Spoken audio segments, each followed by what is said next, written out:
দেশে বর্তমানে ডলারের সংকটের মূল কারণ টাকা পাচার বলে মন্তব্য করেছেন সাবেক পরিকল্পনা প্রতিমন্ত্রী ও কৃষিবিদ শামসুল আলম। তিনি বলেছেন, বছরে 7 থেকে 8 বিলিয়ন ডলার বা 81 থেকে 92 হাজার কোটি টাকা পাচার হয়। টাকা পাচার থেকেই ডলার সংকটের শুরু। তাই জরুরি ভিত্তিতে এটি রোধ করার পদক্ষেপ দরকার। বৃহস্পতিবার রাজধানীর ফার্মগেটে বাংলাদেশ কৃষি গবেষণা কাউন্সিল BARC মিলনায়তনে বৈশ্বিক প্রেক্ষাপটে বাংলাদেশের অর্থনীতি, প্রবৃদ্ধি, মুদ্রাস্ফীতি, খাদ্য ও পুষ্টি শীর্ষক আলোচনা সভায় তিনি এ মন্তব্য করেন। অনুষ্ঠানে অর্থমন্ত্রী আবুল হাসান মাহমুদ আলী, বাণিজ্য প্রতিমন্ত্রী আহসানুল হক টিটু ছাড়াও সরকারের বিভিন্ন উচ্চপদস্থ কর্মকর্তা উপস্থিত ছিলেন।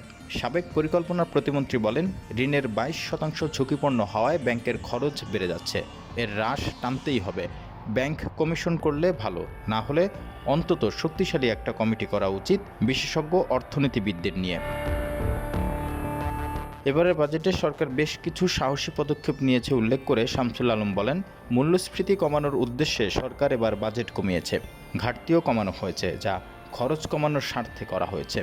সেজন্য বলছি, এটি একটি সাহসী বাজেট। বাজেটে কর্পোরেট করের হারও কমানো হয়েছে। উৎপাদন বাড়াতে বিভিন্ন উদ্যোগ নেওয়া হয়েছে। কৃষিতে উন্নত প্রযুক্তি বা যন্ত্রপাতি আমদানির উদ্যোগ নেওয়া হয়েছে। সামষ্টিক অর্থনীতিতে বাজেটের ইতিবাচক দিক হলো রাজস্ব বাড়ানোর উদ্যোগ নেওয়া। অর্থমন্ত্রীকে কর আদায়ে জোর দেওয়ার পরামর্শ দিয়ে শামসুল আলম বলেন, NBRকে শুধুমাত্র কর আদায়ে ব্যবহার করুন, তবে ঋণ খেলাপি কীভাবে কমানো যায় তা চিন্তা করতে হবে। ব্যাংক একীভূত করার যে উদ্যোগ, তার ফল অনিশ্চিত।